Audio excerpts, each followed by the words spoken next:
Hi, this is AstroKrys from Queen Astrology, and today's video is going to be on how to build a crystal grid using your natal astrology chart. Hi, in this video I'm going to show you how to create a crystal grid using an astrology chart.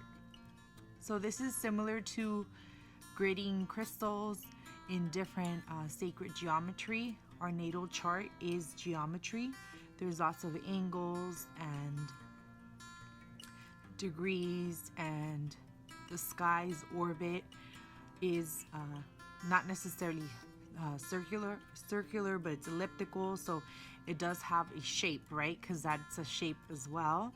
So we're using the sacred geometry of your natal chart. Now you can do this with a event. So if you cast an event chart, that's also perfect. You can do this for a composite chart, meaning when you merge your energy and another person's energy, and then you use midpoints to create a unison chart. So something that meshes both your energy together.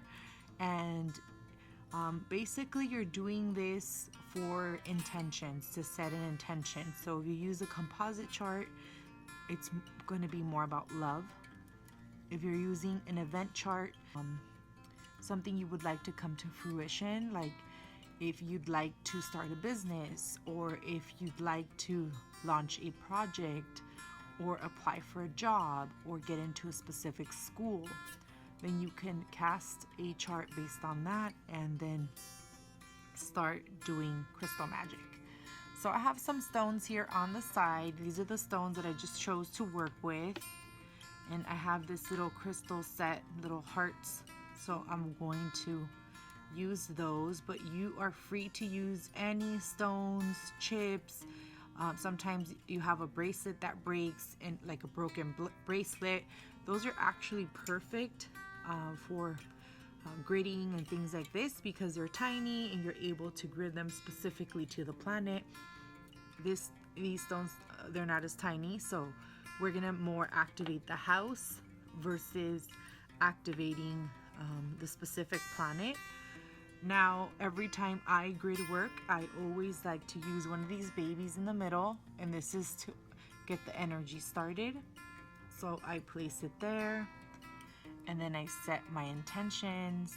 I also wrote my intentions on the back of this paper.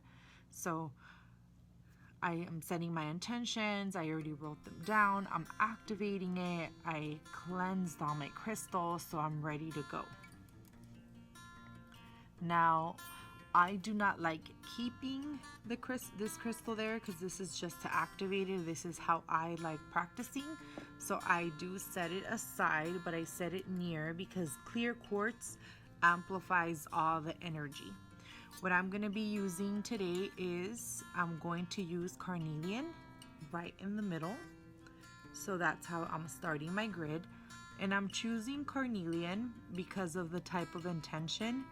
It's an action intention, so I want a lot of action, and carnelian is one of the stones that supports our willpower, supports our ability to follow through, our vitality. So it's a very creative energy, and that's what I chose to use to amplify my intentions and energy. Now, the second stone that I'm using, this is an amber mix. So I'm going to be placing that here right on the ascendant, and this is a chart with the ascendant in Aries. Now, the second stone I'm going to be placing is green aventurine, and I'm placing this on these planets here, which is Jupiter, Pluto, Mars, and Saturn in the 10th house. So I am supporting with abundance, and that's the 10th house of career.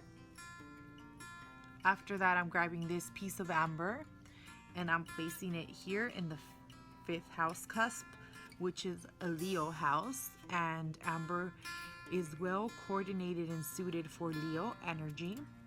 Now, if you notice, there's no planets in all these houses, and from the 4th house all the way to the 10th house, there's a lot of involvement with others. So if you are setting intentions where you want to collaborate more with people, you want to mingle with people, then you want to make sure that you don't just necessarily activate the houses that have planets, but you can also activate these houses depending on what intention you have. Now, I do have some goals in regard to advancements, and I would like good negotiations and collaborations with others.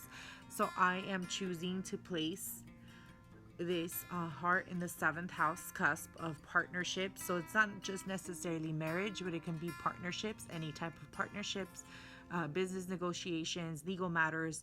So I'm putting amethyst there to support it.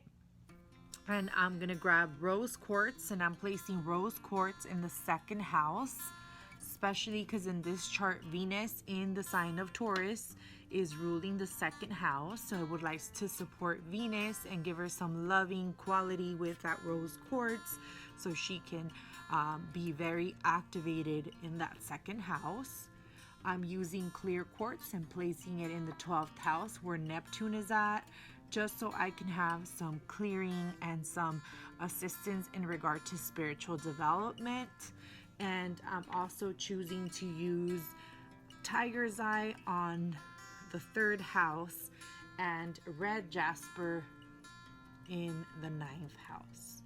So now I have my grid activated, and I would leave this grid activated for at least a day. It could go longer, but one of the other tricks that I like to use, because I'm not going to carry all these stones, you actually can carry them with you if you wish, but I like to add something that I wear to the grid.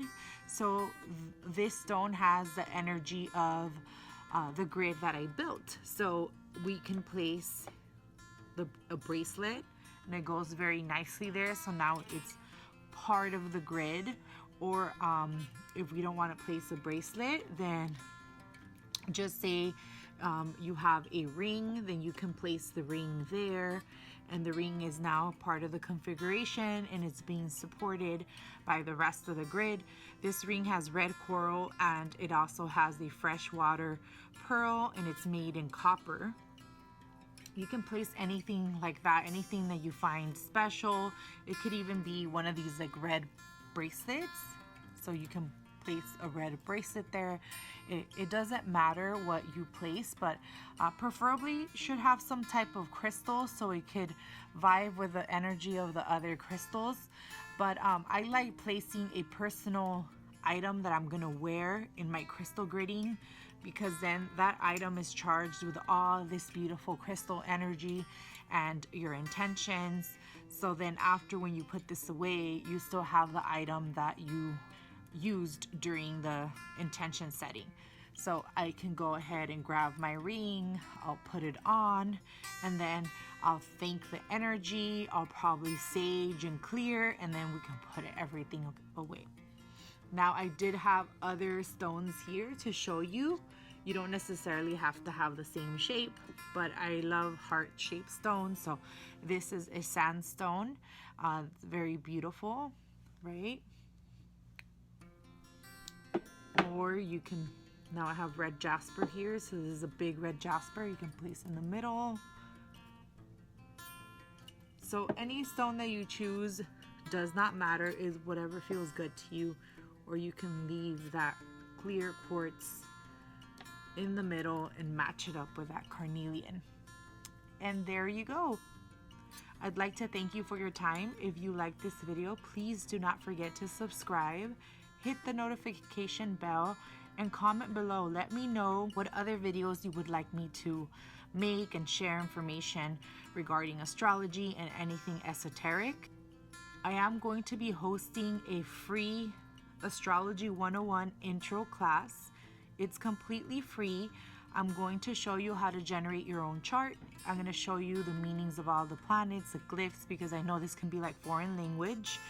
And I will also give you suggestions regarding free software that you can use to start generating natal charts for yourself, your family, and start getting to know your stars.